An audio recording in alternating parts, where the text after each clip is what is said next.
ایک بندہ جرت سے لڑا، پامردی کے ساتھ لڑا، پوری توانائی کے ساتھ لڑا، انگ انگ پہ زخم کھائے اور مارا گیا۔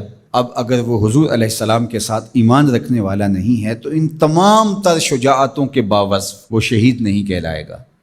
شہید وہ ہوگا جس کو حضور کے ساتھ روحانی انتساب ہوگا، تعلق باطن ہوگا، ایمان کا رشتہ ہوگا، تو شہادت حضور کے قدموں سے ملتی ہے۔ اور اگر یہ تعلق قائم نہیں ہے تو یہ سارا عمل شہادت کا ذریعہ نہیں بن سکتا، شہادت کا ٹائٹل اس کو دستیاب نہیں ہو سکتا۔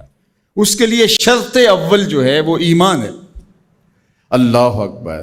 تو جس شہید کو حضور پر ایمان لانے کے نتیجے میں شہادت نصیب ہوتی ہے اور وہ مردہ نہیں زندہ کہلاتا ہے، اور قرآن کہتا ہے کہ اسے مردہ کہنا بھی نہیں، مردہ گمان بھی نہیں کرنا، تو مجھے بتاؤ جس نبی کے قدموں کے صدقے سے یہ شہادت نصیب ہوئی، اس نبی کی اپنی حیات طیبہ کا عالم کیا ہوگا، اپنی زندگی کا عالم کیا ہوگا۔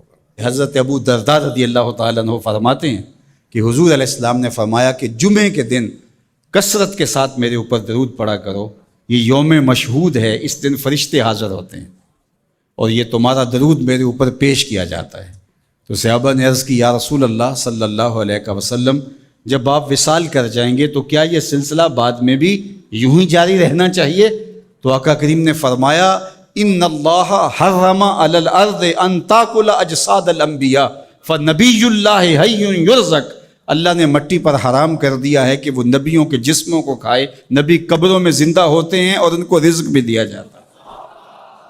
اللہ اکبر۔ تو زندہ ہے واللہ، تو زندہ ہے واللہ، میرے چشم عالم سے چھپ جانے والے، اللہ نے ان کو وہ حیات طیبہ اور طاہرہ سے نوازا ہے، وہ قبر میں زندہ ہیں، قبر میں حیات ہیں اور اپنی امت کے احوال سے آگاہ ہیں۔ امام مالک امام دار الہجرہ آپ فرماتے ہیں کہ جب کوئی حضور کے روضے پہ جائے تو باقی ائمہ نے کہا کہ وہ کہیں ہم حضور کے روضے کی حاضری کے لیے گئے تھے اور ہو کے آئے ہیں، لیکن امام مالک کہتے ہیں اگر کوئی حضور کے روضے سے ہو کے آئے تو کہے میں حضور سے مل کے آیا ہوں، میں حضور سے مل کے آیا ہوں، اس لیے کہ حضور اپنی قبر میں زندہ ہیں۔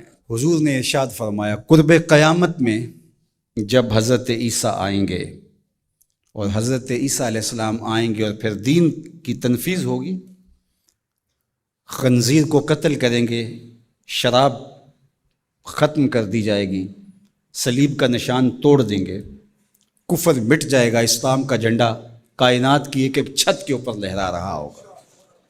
جب حضور کا دین پوری دنیا کے اوپر غالب ہوگا تو حضور فرمایا والذی نفسی بیدہ، فرمایا مجھے قسم ہے اس رب کی جس کے قبضے میں میری جان ہے۔ جب حضرت عیسیٰ یہ سب کچھ کر چکے ہوں گے تو پھر وہ میری قبر پہ حاضری دینے کے لیے آئیں گے۔ اللہ اکبر۔ جب میدان میں بھیجا جاتا ہے کمانڈر کو تو وہ سارا کام کرنے کے بعد پھر ہیڈ کوارٹر میں آ کے جو ہے وہ اپنے سپریم لیڈر کو سلوٹ کرتا ہے کہ جناب جو مشن سونپا گیا تھا وہ کر آیا ہوں۔ حضرت عیسیٰ سب کچھ کرنے کے بعد ثم لئن قام علی قبری، فرمایا پھر وہ آ کے میری قبر پہ کھڑے ہوں گے اور پھر کیا کہیں گے یا محمد صلی اللہ علیہ وسلم، مجھے یا محمد کہہ کے مخاطبت کریں گے۔ میرے حضور نے کیا کہا لَأَجِیبَنَّهُ، لوگوں سن لو میں قبر سے حضرت عیسیٰ کو جواب دوں گا۔ تو زندہ ہے واللہ، تو زندہ ہے واللہ، میرے چشم عالم سے چھپ جانے والے۔